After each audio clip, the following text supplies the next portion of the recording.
regreso aquí en el programa Alameda 67.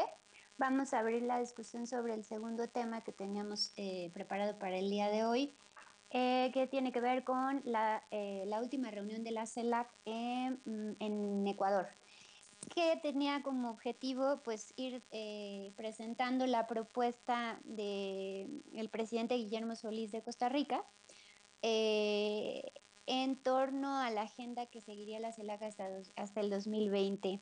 Esta propuesta fue secundada por el presidente de Ecuador, Rafael Correa, y bueno, plantea, ¿no?, como puntos importantes, bueno, los 5 grandes ejes que tendría esta agenda sería la reducción de la pobreza extrema y la desigualdad, la educación, ciencia, tecnología e innovación, medio ambiente y cambio climático, infraestructura y conectividad y financiamiento para el desarrollo, ¿no? Sobre estos grandes ejes, aunque se argumenta que el corazón de la agenda pues sería el asunto de la pobreza extrema en la región. Entonces, aquí lo relevante más, también hay un tema paralelo por ahí que me gustaría plantear, César, para abrir la discusión, que es previamente a la presentación de esta propuesta, de esta agenda hacia el 2020, se refirió entre los acuerdos y los avances que se han tenido entre la CELAC y su relación con China. Un poco retomando la discusión anterior en torno a los acercamientos de América Latina con Rusia, bueno, pues aquí otro punto importante, ¿no? Estos 33 estados que conforman la CELAC están teniendo negociaciones intensas con China, ¿no? Diversificando algunas líneas en términos comerciales y económicos para desarrollar proyectos de infraestructura, energéticos y telecomunicaciones. En enero de 2015, Xi Jinping, el presidente de la República Popular de China, anunció que invertiría cerca de 250 mil millones de dólares en América Latina y bueno, justamente esta reunión tuvo como objetivo ir analizando los avances y en qué manera se puede reforzar esta alianza estratégica, eh, planteando sobre todo preceptos fundamentales que ha encabezado América Latina en la agenda internacional que tienen que ver con el planteamiento de si el intercambio económico, el intercambio comercial, a partir de preceptos como la equidad, el beneficio mutuo y el desarrollo común. Eso sería como en términos generales lo que se estaría debatiendo en esta reunión que se celebró el día de ayer. César, no sé si tengas algún comentario en este sentido. Sí, me parece bastante importante. Bueno, ahorita analizaré lo de China, pero me quisiera enfocar un poco respecto de lo que se da a conocer respecto de la Agenda 2020. Eh, si recordarás, hace poco la ONU lanza un fuerte cuestionamiento hacia las políticas neoliberales. Planteó que la pobreza se había mundializado. La ONU tuvo que reconocer que el nivel de pobreza en el mundo era tal que se estaba volviendo un problema de primer orden. Y en ese sentido, digamos que el informe preliminar de la ONU ya mostraba y decía de manera directa, es el neoliberalismo que está provocando todo este proceso, la creación de los slums, de estas áreas económicas hiperdegradadas, la creación de estos cuartos, agujeros negros, estos cuartos mundos dentro de digamos, el Bronx en Estados Unidos, las favelas en Brasil, las villas en Argentina, ¿no? Los barrios en México. Eh, vaya, ya se había apuntado hacia allá y aunque hay una necesidad, digamos, por ejemplo, de la CEPAL, junto con el Banco Mundial, de sabotear el número de pobres reales que hay en el mundo, y en este sentido, vaya, por ejemplo, en la región, la CEPAL solo reconoce que la pobreza extrema está en el 12.0%, con un total de 70 millones de personas que perciben menos de $1.25 al día. O sea, la CEPAL, junto con el Banco Mundial, siguen insistiendo en esta medición tan ridícula, tan degradante, tan absurda, de querer colocar en el nivel de la pobreza a quienes tengan menos de $1 en la bolsa. O sea, esto es prácticamente la bestialización de los sujetos de la región, porque pues con $1 en la bolsa no puedes ni comprar, o sea, ni alimentos cocidos, o sea, prácticamente son alimentos crudos, porque no estás ahí colocando el precio del gas, de los sartenes, de las cucharas, digamos, de todos los utensilios de la cocina. No estás contando todo lo que se tiene que hacer para que un ser humano pues se pueda sentar a comer a la mesa, ¿no? Entonces, vaya, el problema se les está saliendo tan de las manos y creo que me parece muy importante que la propia CELAC esté colocando en su propia agenda, porque es evidente que los objetivos del milenio que se plantearon a inicios de siglo, digamos, formal del 2000, no se está cumpliendo, Tania. Entonces, la CELAC está avanzando en decir, vamos de una u otra forma a empezar la, la discusión, pero para poderla llevar más lejos. Yo creo que este tema de la pobreza es de primer orden. Me parece importantísimo que se haya señalado que la CELAC en su reunión con cancilleres la haya retomado y que además la haya puesto como una agenda de urgencia, una agenda que no solo no se está llevando las cosas a una década, sino que se está llevando las cosas prácticamente a 4 años, bueno, 5 años, pues, a Ujú. 2020. Y me parece muy, muy importante. Ahora, lo que respecta a China, me, me, me pareció también una cosa muy acertada, porque lo que se está hablando de cooperación tiene que ver con cooperación tecnológica, en dos ejes, respecto al cambio climático, ¿no?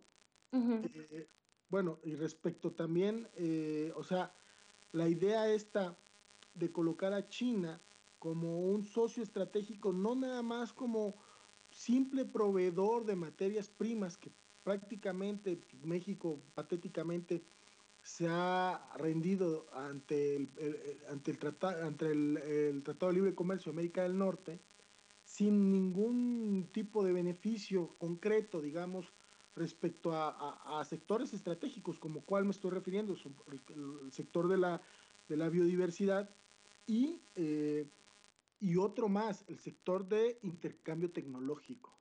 O sea, Sí, China está avanzando, infraestructura y telecom, ¿no? sí, claro, y China está avanzando en generar tres institutos, ¿no? Eh, de la CENISTEC, CENESIC, perdón, en Ajá. Cotacachi, en Santo Domingo, y La Tacunga. Entonces, vaya, no solo es un, no solo es a raíz de decir, eh, vamos a tener una alianza, sino es, bueno, será una alianza estratégica, pero a partir de intercambio tecnológico. Y creo que me parece eso también una situación bastante inteligente, Tania. Sí, claro, y además se metieron con un tema que es muy espinoso, que es el tema de la infraestructura para telecomunicaciones. Y eso es, la verdad es que es un reto, ¿no? Para Estados Unidos directamente, porque pues en el caso mexicano se habla el sector telecom para abrir la inversión, abrir el sector a la inversión, pero tenía nombre y apellido, ¿no? Se estaba abriendo este espectro única y exclusivamente para que intervinieran las empresas de telecom estadounidenses. Entonces, bueno, este giro me parece que es muy importante porque también China está mandando un mensaje, ¿no? O sea, han tenido una batalla en términos del ciberespacio. China y Estados Unidos sumamente exacerbada, las problemáticas alrededor de Facebook, de Google, peleando por entrar a China, bueno, no han sido menores y ya han tenido una repercusión a nivel internacional importante. Entonces, que China mande el mensaje de estamos elaborando proyectos conjuntos en torno a infraestructura en términos de telecomunicaciones y conectividad, me parece que es un mensaje bastante claro para Estados Unidos. Y volviendo un poco sobre el tema que también me parece muy importante, o sea, que se haya mencionado que el corazón de la agenda de la CELAC es justamente la lucha contra la pobreza en la región. Me llama mucho la atención porque justamente se hizo un comentario, el canciller de Ecuador hace el comentario y lo cito textualmente, no solo es pobre quien vive con menos de $2 al día como lo establece el Banco Mundial. También es pobre quien no tiene acceso a la salud, a la educación, a oportunidades para superarse y ofrecer una vida mejor a su familia.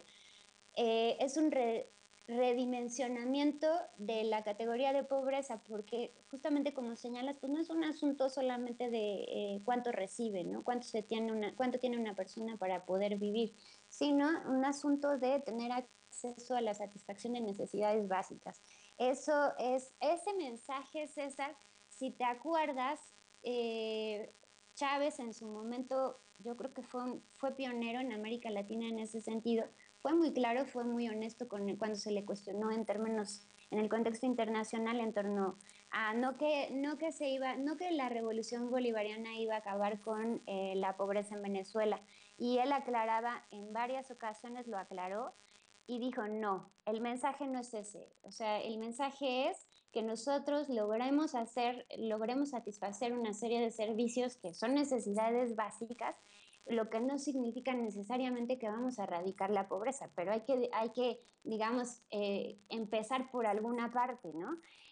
Yo creo que ese mensaje lo inicia, esa forma de combatir la pobreza la inicia Chávez y de ahí, bueno, lo recuperan el mensaje, lo recupera Correa en Ecuador, lo recupera Evo en Bolivia y la multiplicidad de presidentes que han estado articulando una serie de proyectos políticos que tienen como un eje central las políticas sociales, ¿no? Los programas sociales.